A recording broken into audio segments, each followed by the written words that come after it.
اعوذ باللہ من الشیطان الرجیم بسم اللہ الرحمن الرحیم۔ آج کے سبق میں ہم خدا تعالیٰ کی کتابیں اور خدا تعالیٰ کی کتابیں کے بارے میں جانیں گے، جو ہم پچھلے تعلیم الاسلام کے پچھلے حصے میں بھی ہم پڑھ چکے ہیں، اور ایک بار ہم اس بیان کو پھر پڑھیں گے۔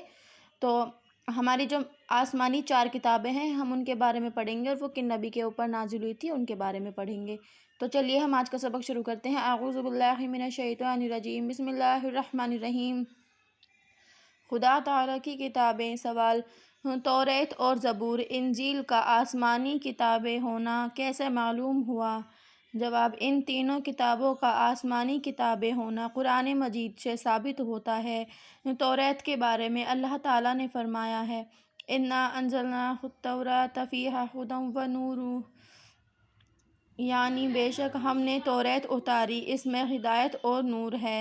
زبور کے بارے میں فرمایا: وَآتَيْنَا دَاوُودَ زَبُورًا، یعنی ہم نے داؤد علیہ السلام کو زبور دی۔ انجیل کے بارے میں فرمایا: وَقَفَّيْنَا بِعِیسیٰ ابْنِ مَرْیَمَ وَآتَيْنَاهُ الْإِنجِیلَ، یعنی ہم نے عیسیٰ بن علیہ السلام مریم کو بھیجا اور انہیں انجیل دی۔ پس مسلمانوں کو قرآن مجید ذریعے سے ان تینوں کتابوں کا آسمانی کتابیں ہونا معلوم ہوا۔ سوال: اگر کوئی شخص توریت، زبور، انجیل کو خدا تعالیٰ کی کتابیں نہ مانے تو وہ کیسا ہے؟ جواب: ایسا شخص کافر ہے، کیونکہ ان کتابوں کا خدا کی کتابیں ہونا قرآن مجید میں ثابت ہوا ہے۔ تو جو شخص ان کو خدا کی کتابیں نہیں مانتا وہ قرآن مجید کی بتائی ہوئی بات کو نہیں مانتا، اور جو قرآن مجید کی بتائی ہوئی بات کو نہ مانے وہ کافر ہے۔ سوال: تو کیا توریت اور زبور اور انجیل جو عیسائیوں کے پاس موجود ہے وہی اصلی آسمانی توریت اور زبور اور انجیل ہیں؟ جواب: نہیں، کیونکہ قرآن مجید سے یہ بات بھی ثابت ہوتی ہے کہ ان کتابوں کو لوگوں نے ادل بدل کر دیا ہے۔ جو موجودہ توریت، زبور، انجیل وہ اصلی آسمانی کتابیں نہیں ہیں، بلکہ ان میں تحریف، ادل بدل ہوئی ہے۔ اس لیے ان موجودہ تینوں کتابوں کے متعلق یہ یقین نہیں رکھنا چاہیے کہ یہ اصلی آسمانی کتابیں ہیں یا نہیں۔ سوال: یہ کیسے معلوم ہوا کہ بعض پیغمبروں پر صحیفے اترے تھے؟ جواب: قرآن مجید سے ثابت ہوتا ہے کہ بعض پیغمبروں پر صحیفے نازل ہوئے تھے۔ حضرت ابراہیم علیہ السلام کے صحیفوں کا ذکر سورہ سبح اسم ربک الاعلی میں موجود ہے۔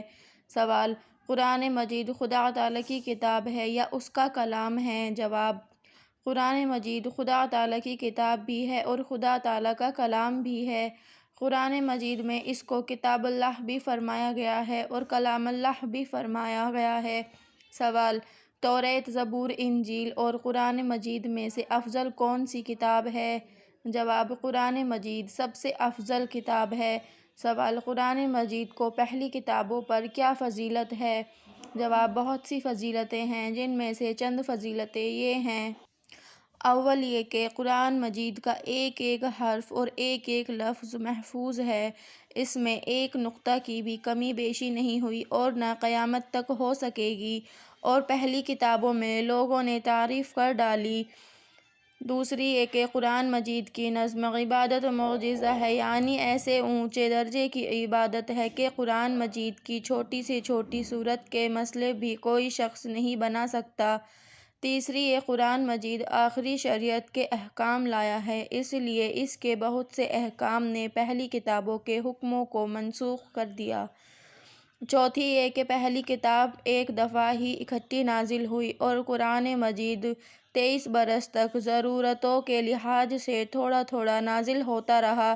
آہستہ آہستہ اور ضرورتوں کے وقت اترنے کی وجہ سے لوگوں کے دلوں میں اترتا گیا اور سینکڑوں ہزاروں آدمی اس کے احکام کو قبول کرتے اور مسلمان ہوتے گئے۔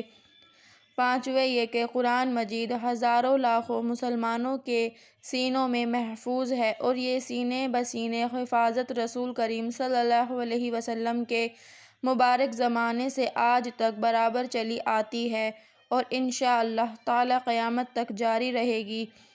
اسی سینہ بہ سینہ حفاظت کی وجہ سے اسلام کی دشمنوں کو کسی وقت یہ موقع نہ ملا کہ قرآن میں کمی بیشی کر سکیں یا اسے دنیا سے ناپید کر دیں، اور نہ خدا چاہے کہ قیامت تک ایسا موقع ملے گا۔ چھٹی یہ کہ قرآن مجید کے احکام ایسے متعدل ہیں کہ ہر زمانے اور ہر قوم کے مناسب ہیں۔ دنیا میں کوئی ایسی قوم نہیں کہ وہ قرآن مجید کے احکام پر عمل کرنے سے عاجز ہو، چونکہ قرآن مجید کے احکام ہر زمانے اور ہر قوم کے مناسب ہیں۔ اس لیے قرآن مجید کے نازل ہونے کے بعد کسی دوسری شریعت اور کسی دوسری آسمانی کتاب کی حاجت باقی نہیں رہی، اور رسول اللہ صلی اللہ علیہ وسلم کی رسالت تمام دنیا کے لیے عام کر دی گئی ہے۔ چلیے تو ہم ملتے ہیں اگلے سبق میں۔ خدا حافظ۔